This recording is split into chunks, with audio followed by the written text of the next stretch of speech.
Good evening, everyone, and welcome back to another Supercoach Insider podcast. My name is Swiz, here to talk all things round 23 Supercoach. Here we are, final round for us before hitting the AFL finals, but the last round for Supercoach. Feels like that's actually gone pretty quick this year. As always, thank you to all the comments and shares, the listens, the likes. We love it all. I really appreciate the feedback, the chatting. We could not do this without your support, so we really appreciate that. To our sponsors, Splash Vodka, Earn You, and Manscaped, really appreciate the support you guys have given us, and also the community giving them the support. Again, it helps us do this podcast each and every week. Manscaped, check out that free delivery, 20% off offer, especially coming up to Father's Day. Some great products there. If you haven't already, Ben and myself caught up with JP this week, so definitely have a look at that. He's the number one overall ranked player going into the last round, 189 points ahead of Hindsaard, about 300 points ahead of Abdul, our great mate Abdul. So hopefully JP can hold on and get the 50k and get the win, and Abdul sneak up there in second and have a nice 1-2. Hopefully everybody out there is going really well into their Supercoach Grand Finals. Unfortunately, my good mate Benny Boy knocked me out of two of them last week, which was a bit disappointing, but I think I've got two to play for, including my cricket one, Parkfield. I'm playing Rammer, so good luck to him, and hopefully I can actually take home the trophy. For me, 24-45 last week, dropped me 12 spots, still 290th overall.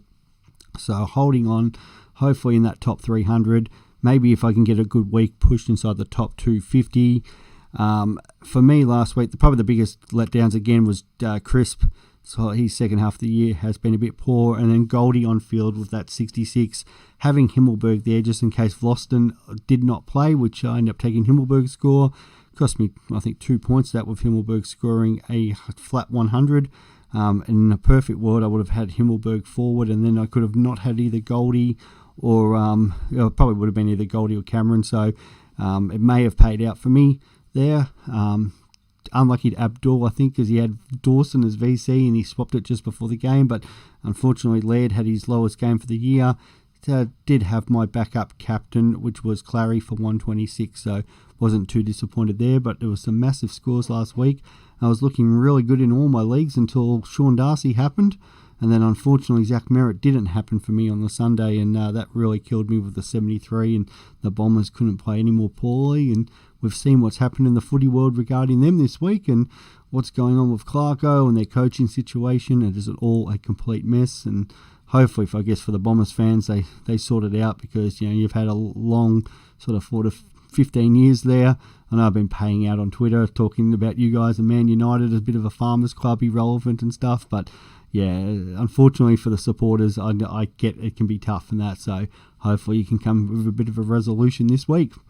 For most people out there who, like me, who don't have trades, there's not a lot we can do apart from maybe setting up our loopholes. For me, Goldie, who's carrying a bit of an injury, goes to the bench, and everybody else sort of plays as has been. With my VC, Tuke Miller, I know Clayton Oliver's going to be a popular one. I just kind of don't know which demon's going to go off this week. Tuke playing the Suns, I'm going to kind of back him in there, and I think Laird rebounds. The other good couple picks, Zachy Merritt to rebound against Richmond, who do seem to leak points. Bont in that must-win game against the Hawks. And then Collingwood do leak points, so you maybe got a Cripps and Walsh, but again, I'm trying to avoid the Sunday players as much as possible. If you are in your Supercoach Grand Finals and you've got trades left, we've talked about it in the past about guys who are retiring, maybe not as much Michael Hurley, but all the best to him. It could be maybe a Hanbury, a Robbie Gray situation if you want to go really left field. If you're in grand finals, and talking to JP before, it's kind of like, okay, how long can I hold on to that trade? Is it you hold on till Sunday in case something happens? If you look like losing, you've got to kind of take a risk there. Maybe you throw something different on the captain, or you bring on kind of one of those guys in that St Kilda Sydney game, or maybe Carlton Collingwood, to throw out a bit of a maybe a left field decent score for you. If you look like winning and you've got not many pods with your opponent, maybe trade one more, so you one of your pods, so you actually even up even further, and that's what JP was talking before. I think he's got 3 different to Hindsight. In a perfect world, he wants to go into this last round with only 2 different, and then the variance between the results is very minimal. So that's probably what you're kind of looking at for the ones with Hewitt back, and hopefully he does play. That does sort out your back line. Outside of that, there's not a huge amount of obvious big trades. I think if you can sort of maybe Maxi Gorn on the Friday night against the Lions, still sitting at 593. So I know a few, for whatever reason, jumping on Dan Houston, probably maybe because showground and he played so well last week. A few will try to trade out Merritt and Goldie this week, Jack Crisp. So maybe Crisp is a good sideways there, especially if your opponent doesn't have him and you just want to nullify that situation. I think most draft leagues are pretty well done, but if they aren't and you've got waivers there, again, you're looking maybe the Gold Coast players against North. Darcy McPherson could be a good one. Has the ability to actually score well. Braden Ferrarini, those sort of kind of players definitely have the ability to rack up on any given week. As I said, I'm going to better double check they're playing. Definitely Darcy McPherson is, and I'm sure I saw Ferrarini somewhere in there before. Hopefully he doesn't, or maybe he isn't. I apologise that for those who I've said. So but you might be looking at who else could you get it on there? Elijah Hollins is probably not. It's actually probably a hard one. Maybe actually for North, maybe if Azurha playing up there, playing there at Etihad. Aaron Hall's also been left out of the side, dropped. Maybe if you could look at a Bonner type, they're going to see still a bit of ball there. Maybe a Lockie Young. So there's some options in that game. The Geelong game, there is no Jeremy Cameron this week, so they've got lining up in the 4 line Hawkins and Radigalia, maybe a Radigalia type, but even maybe a Rowan or a Stingle close if they haven't been picked up in your leagues. Big chance those Cats players just have an absolute field day, so you want some of those forwards, Maxi Holmes. So you're kind of looking at those guys, and the other one, the Port Adelaide showdown.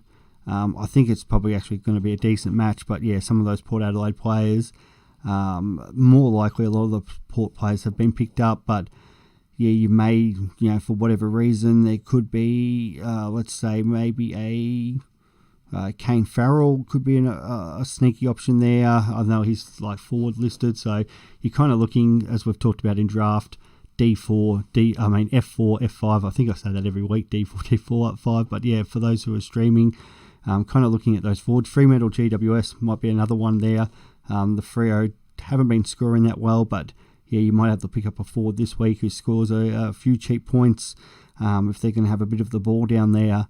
So you might, a Schultz, a Swilkowski, or even who else could you might find that actually Banfield's been dropped. So maybe a Griffin Logue might be not a little match up there. So you're kind of looking at somebody who might have to come out and kick 4 or 5, especially if you have loophole options in draft. If you don't, some don't, leagues don't have that option in there, then it makes it a bit difficult. So you're trying to look at who can pop up and kick sort of 4 or 5 goals this week, might have to score you a nice 100. And that might be the difference in your draft, because it's a bit harder to pick up midfielders and defenders. A lot of them seem to be gone, but it's those streaming forwards that seem to be the winners each week. And it's no difference with looking at your Supercoach. Like, as I said, if you've got a rookie and you've got enough money to get up to a Robbie Gray, might be just something nice to look at this week. If you've got the extra money and you actually, let's hypothetically say you've got Himmelberg and you want to get rid of Jack Crisp, maybe a Tom Hawkins or a Tommy Lynch. Lynch has been absolutely on fire. So both of them are very outside chances for the Coleman, but could definitely get fed this week. Both of them have got the capabilities of kicking 8 in a game and just put a little bit of pressure on Kernell there. So definitely something to consider with your teams. For the ins and outs, there wasn't a huge a lot of relevance this week, and that Taranto and Fife are back just from a footy perspective there. Aaron Hall, as I said, has been left out of that North Melbourne side, which will be interesting going forward. Jeremy Cameron, the big out there for Geelong. being injured. And Michael Hurley, as we said, that's just from a footy perspective, all the best from him. Robbie Gray back for Port Adelaide Power, and then for Carlton, Chera, Hewitt, and Zachy Williams all back in. So I think that's probably your biggest relevant game, and watching that Carlton game. And I need to mention Sydney. It's an extended bench, but in Will Gould on that extended bench, in a way, I hope he gets a game, but another part of me is like, we don't want another rookie wasted. I think Josh Goder's getting a game this week for North Melbourne, so it's a frustrating time of year because we see all these rookies get one game and their price becomes sort of between 150 and 200 for next season, which becomes extremely frustrating. For Premier League this week, for people who are doing that, I had a 66, average score was 57, highest was a 139. I think a few had Jesus I say Jesus only because of how Benny's been pronouncing it, but Jesus there for Arsenal, and his triple score was 57, so 19 if you didn't have the captain on him. A lot of people did have Haaland, which is the way I went for my points last week. So Haaland scored 5, which was double to 10. We had probably my big move there. I had Bailey, I had a sick of him, got rid of him just before his price drop, and I've gone with Jensen from Brentford, who was part of that absolute smashing of Man United last week. The Bees have got Fulham, Everton, and Crystal Palace coming up, so they've got a really soft draw. I know a lot of people went on. It was, sorry, as I get my team up here. I apologise. Mentelli, a lot of people have gone on him because of the, but he's now gone up 0.3, so he's now 6.3. So you're sort of too late on that one. And the other one, as this silly app won't do what I want to do, was De Silva from who's been put in by for 500,000 teams. The only problem with that now is he has gone up that 0.1 to 4.6, so still getting a saving of 0.4 there for those who are trying to drop, say, a Bailey down. The unfortunately thing is, yes, those people who managed to get him in real quick have already got that slight price rise. As we talked about last week with Chris, just the hard thing with Premier League, you need to jump on some of these trades early because it's all about how many people trade in and out, not actually sort of how well they do. Well, how well they do probably influences how many people trade in and out. So I'm sitting about 1.6 million overall at the moment, which sounds not great, but when there's about 9 million people playing, I think that's still top 20%, so not too bad. And it's really hard to get a gauge at the moment. Because we've got those options where some people have used their triple captain, other people have used their bench boost or their free hit, and so depending on if you've done that early, naturally your ranking's going to be a lot higher. My hope is, I'll try to hold on to, especially the triple captain later in the season. Hopefully, one of these star players can feed, but congratulations if you did well there. I know Benny Boy went really big this week. I think it was about an 80-odd. I've got a bit of a unique situation in one of the leagues I'm in. I've started the season with 2 draws, so that was sort of been an interesting start there.